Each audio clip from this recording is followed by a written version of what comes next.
안녕하세요. 일본 외노자 미호예요. 오늘은 일본이 아직까지 잊지 못하는 경제 호황기 버블 시대에 대해서 소개해 보겠습니다. 일본 버블 경제라는 말을 들어보셨나요?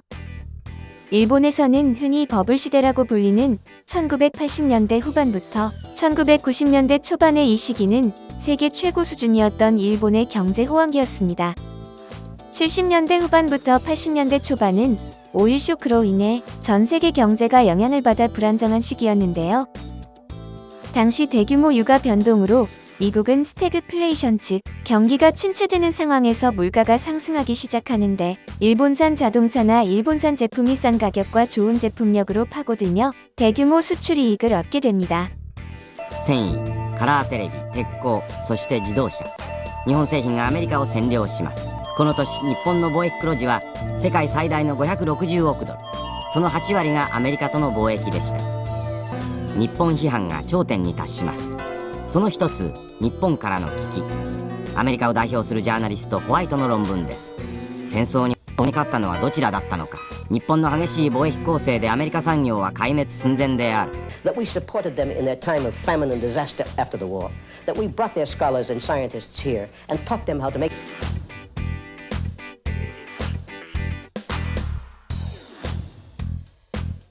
戦後最悪の日米摩擦に日本政府は震え上がりました。中曽根首相は国民に訴えました。外国製品を国民の皆様ぜひお買いください。 미국마저 경계할 정도로 엄청난 수출 이익을 얻었기 때문에 미국이 플라자 합의를 통해 엔화의 가치를 올려놓으며 일본 수출 경쟁력을 막아버립니다. 갑작스러운 엔화 가치 인상으로 무역 악화를 겪으며 경기가 나빠지자 일본 정부는 국내 금리 인하 및 부동산 대출 규제를 완화시키는 정책을 펼치는데요.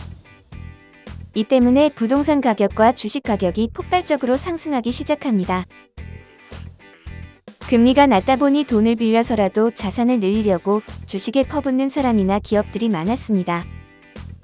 또 당시 제조업 흥행으로 공장을 짓기 위해 필요한 토지를 구입하기 위한 기업들이 많았고 토지 매매가 활발해지자 땅값이 점점 올랐는데요. 설비 투자, 즉 공장을 지으라고 낮춘 금리였지만 결과적으로 공장을 짓는 것보다 토지에 투자하는 것이 더 이익이 되기 시작합니다. 이에 기업뿐만 아니라 개인들도 일본은 땅 덩어리가 작으니 급등한 부동산 가격이 폭락할 리 없다는 이른바 토지 신화를 외치며 모두가 부동산 투자에 뛰어들었습니다. これうちと同じ間取りよ。それが8000万から1億。なんか1億9800万。そうですよ。すごいよ。高いね。ないわよ。当たるってでもさ、当たったと言ったってさ、9000万円でこのマンションだって買えないのよ、あんた。 일본 도쿄 중심부를 둥글게 에워싼 지하철 노선 야마노테선의 안쪽에 있는 지역 땅값만으로 미국 전체의 토지를 살 수 있을 만큼 부동산 가치가 오르고 주식값이 폭등했습니다. 이때의 일본 경제 상황을 설명하자면 1988년 전 세계 시가총액 기준 세계 50대 기업 순위의 자그마치 33개가 일본 기업이었습니다.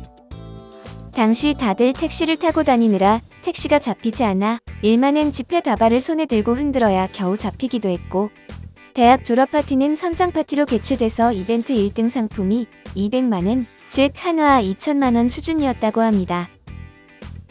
학생이 골드 카드를 가지고 있는 일도 흔했고 상여금은 무려 연사회나 나왔는데 당시 계좌이체 같은 게 안 됐기 때문에 봉투에 현금 다발을 넣어서 직접 전달했는데 지폐가 가득해 봉투가 서 있는 게 당연했다고 합니다.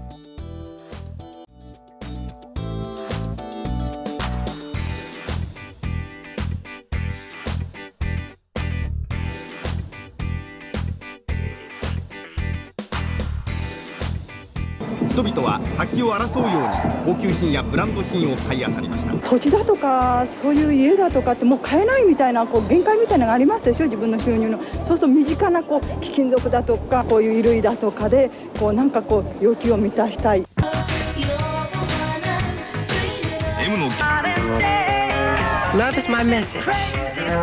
하지만 이 버블 경제는 이름만큼 오래가지 못했는데요. 부풀어 오른 땅값과 주가를 진정시키기 위해 정부와 일본은행은 1990년에 금융정책을 실시하게 됩니다. 총량 규제라고 하는 이름의 정책이었는데 토지를 살 목적으로 하는 융자액을 줄인다는 내용의 행정지도를 각 금융기관에 실시하게 됩니다. 말이 줄인다는 행정지도였지 신규 대출을 거즘 전면 금지시킵니다. 게다가 2.5%였던 기준금리를 무려 6%로 변경했는데 2년 3개월 만에 금리가 3.5% 폭등한 것입니다. 거기다 1991년에는 소유한 토지에 비례해서 세금이 부여되는 지가세법까지 시행되며 부동산 값이 떨어질 리 없다는 토지 신화는 말 그대로 개박살나게 됩니다. 토지와 주식은 한 번에 매각되기 시작하고 땅값과 주가는 대폭락하게 됩니다. 살 사람이 없어지자 자금을 빌려 썼던 기업들 대부분이 파산하게 되고 빌렸던 돈을 회수하지 못하게 된 은행 역시 경영 악화로 인해 문을 닫게 되기도 합니다.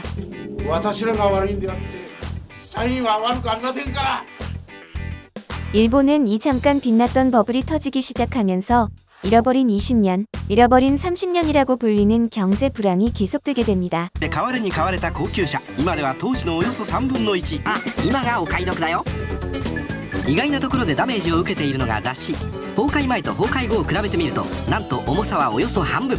広告費大幅削減の煽りを食って広告費が入らず厳しい現状を強いられている。バブルの勢いで3年前に竣工したが、今や工事は中止。まさにバブルの塔。